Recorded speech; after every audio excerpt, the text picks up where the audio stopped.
Hi, I'm Christine Ozden, Global Director for Climate Education at Cambridge University Press and Assessment. I work with colleagues across the organisation, the University of Cambridge, and a wide range of education stakeholders, looking to have positive impact at individual student or teacher, school and education system level, to shape and influence how people can gain knowledge, skills and understanding to act to address global challenges such as climate change. Quality education is one of the most important solutions to the biggest global issues we face, and we know we have a tremendous opportunity and responsibility to be part of such solutions, not least as this is exactly the mission of the University of Cambridge to contribute to society through the pursuit of education, learning and research at the highest international levels of excellence. Disruption takes many forms and context is everything. Enabling students to progress with their education and lives is one of our guiding principles. Through the COVID pandemic, we had a tremendous responsibility to support students right around the world, relying on our high-stakes GCSE, Cambridge IGCSE and international A-levels in order to progress with their education and get on with their lives. We worked non-stop with schools and ministries of education to provide examinations or alternative ways or times to deliver grades so that students could progress. Conflict is, of course, another root cause of disruption. We're currently working with Ukraine's Ministry of Education to support learners displaced in neighbouring countries. The first stage is mapping the Ukraine curriculum to other countries' curricula to help understand what Ukraine's children have learned when they can return to their country. We hope we can support with reconstruction in due course too. To support children whose education is disrupted for whatever reason, COVID, conflict, catastrophes, we've worked on the Learning Passport. It captures and recognises prior learning, keeping it alive in between different school systems. This is particularly helpful if you consider that the average time a child is displaced is 17 years. With UNICEF, we've been supporting Rohingya refugees in Bangladesh since 2018. We're currently training teachers working in the learning centres in the camps and are working with the government of Bangladesh to adapt the Myanmar curriculum and make that available to the children in the camps. My role, which is brand new in the organisation, underlines our commitment at Cambridge to mitigating against and adapting to climate-related disruption.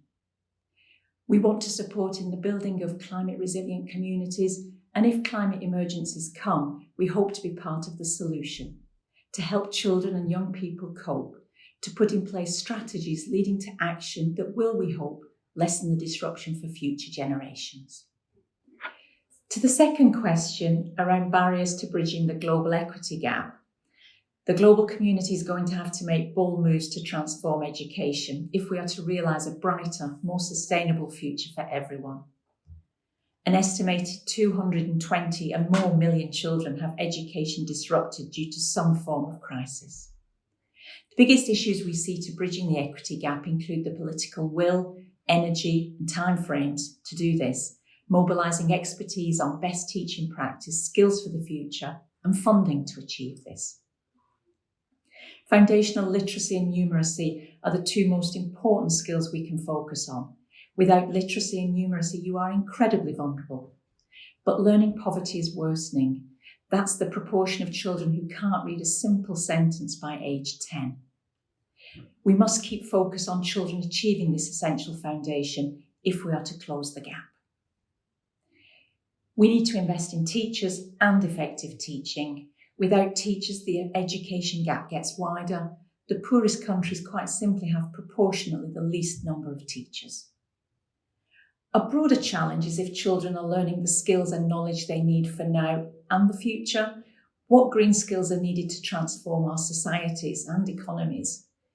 Is there a roadmap to underpin this transition? We need to do more to understand what climate resilience looks like. Some of the world's poorest nations are worst affected by the climate crisis, and these nations also host significant numbers of refugees. Climate change does not affect us all equally, so solutions need to be context-based and try to add parity. And fundamentally, money is one of the biggest barriers to bridging the gap. Solutions require funding and often over a protracted period. A final point. Good data is crucial to understand where equity gaps are, what the underlying issues are, and how best to fix these. In Pakistan, we're working on the DARE project. That stands for Data and Research in Education.